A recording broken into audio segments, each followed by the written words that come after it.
আমি সুপর্ণা চন্দ্র, তোমাদের সুপর্ণা দিদি ভাই। তো এতদিনে এই ফেসবুকের জার্নিতে অনেক ভিডিও তোমাদের সাথে শেয়ার করেছি।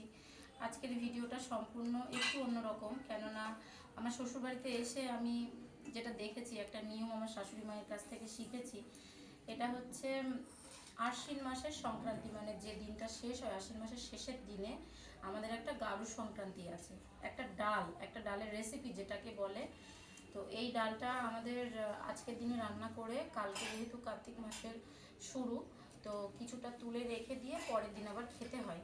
এটা আমার শ্বশুরবাড়ির একটা রিচুয়ালের মধ্যে পড়ে। তো আজকে আমি এটাই করতে চলেছি, এই ভিডিওটাই তোমাদের সামনে নিয়ে এলাম। তো এখানে দেখো, আমার মা আমাকে সবজিগুলো কাটতে সাহায্য করেছে। তো অনেক সবজি এখানে লাগে আমাদের নিয়মে, যে নিয়মগুলো আছে এখানে দেখো, প্রত্যেকটা সবজি এখানে কেটে ধুয়ে রাখা আছে।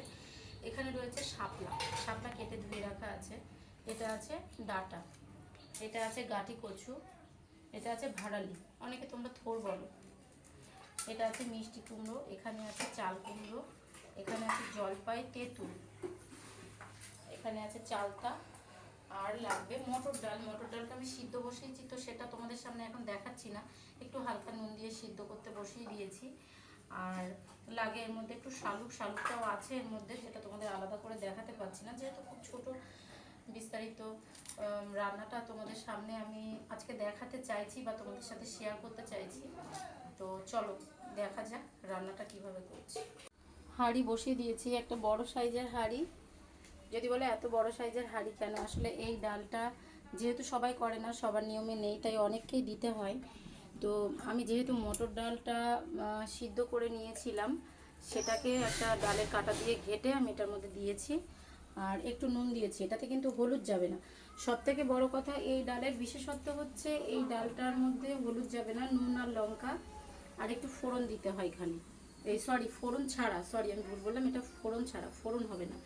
এবার আমি কিছু লঙ্কা কেটে রেখেছিলাম, কাঁচা লঙ্কাগুলো দিয়ে দিলাম। আর যে সবজিগুলো সিদ্ধ হতে দেরি হবে, সেই সবজিগুলোকে আগে দিয়ে দিতে হবে। যে সবজিগুলো সিদ্ধ হতে দেরি হবে না, সেগুলো একদম লাস্টে দিতে হবে, নালে গলে যাবে বেশি।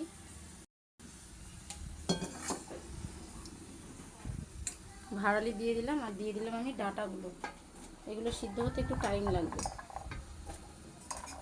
আর গাঁটি কচুটা আমি প্রেসার কুকারে একটা সিটি মেরে নেব, তাহলে কি হবে, কচুটা খুব সুন্দর গলে যাবে। চাল কুমড়োটা দিয়ে দিচ্ছি,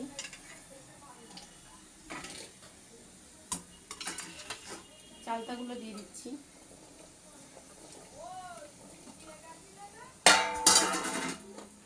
আর এই টকের এটা দিয়ে দিলাম, জলপাই আর তেঁতুলটা দিয়ে দিলাম। এবার কিছুক্ষণ হতে দেবো, এটাকে সিদ্ধ হতে দেবো, ঢাকনা দিয়ে ঢেকে সিদ্ধ হতে দেবো ডালটাকে ভালোভাবে, সবজিগুলোকে সিদ্ধ হতে দেবো। চলো এবার ঢাকনাটা খুলে নিলাম। আগে যে সবজিগুলো দিয়েছিলাম, আমার সবজিগুলো সিদ্ধ হয়ে গেছে। এবার একদম শেষের দিকে যেটা দিতে হবে, কুমড়োটা আর শাপলাটা, কেননা এগুলো সিদ্ধ হতে তো বেশি টাইম লাগে না, তো এগুলো সবার শেষের দিকেই দিতে হয়। শাপলাটাও দিয়ে দেব। আর এই ডালের বিশেষত্ব একটাই, যে ডালটা না কোনো ফোড়ন হবে না, হলুদ হবে না, ফোড়ন হবে না। আর এর মধ্যে দিয়ে দিতে হবে একটু নারকেল কোড়া। এই চালতা আর নারকেল কোড়ার যে সেন্টটা হয় না, এটা ডালটার মধ্যে কিন্তু খুব সুন্দর লাগে। দেখো, তোমরা হয়তো জানো, বাড়িতে আমরা অনেক সময় কিন্তু অনেক সুন্দর করে রান্নাবান্না করি, অনেক মশলাপাতি দিয়ে, কিন্তু যখন কোনো ঠাকুরের ভোগ রান্না হয়, সেই ভোগটা তুমি যেভাবেই করো না কেন, দেখবে ভোগের একটা টেস্টই আলাদা হয়।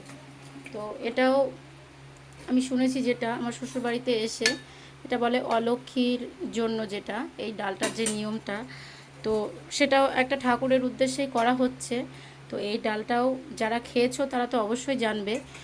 আর ডালটা টেস্টে দারুণ হয়, মানে খুব সুন্দর হয়, টক ঝাল মিষ্টি এরকম তিনটে টেস্টের একটা হয়, সংমিশ্রণে ডালটা হয়, খেতে ভীষণ ভালো লাগে। বাচ্চারাও এটা খুব পছন্দ করে, আর বিশেষ করে যেহেতু অনেক সবজি পড়ে, এটা খুব উপকারী একটা ডাল।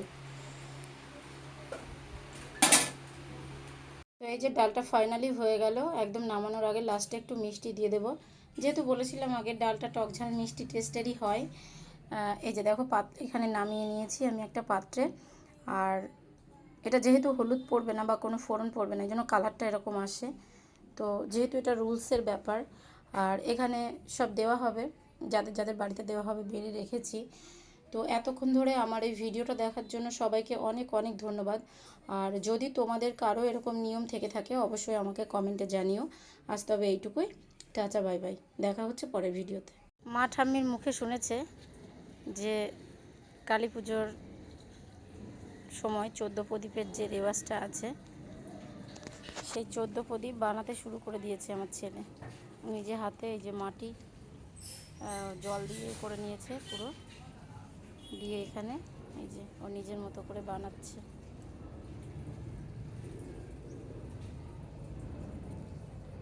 তোমরাই বলো ওর ছোট্ট প্রচেষ্টা কেমন হয়েছে।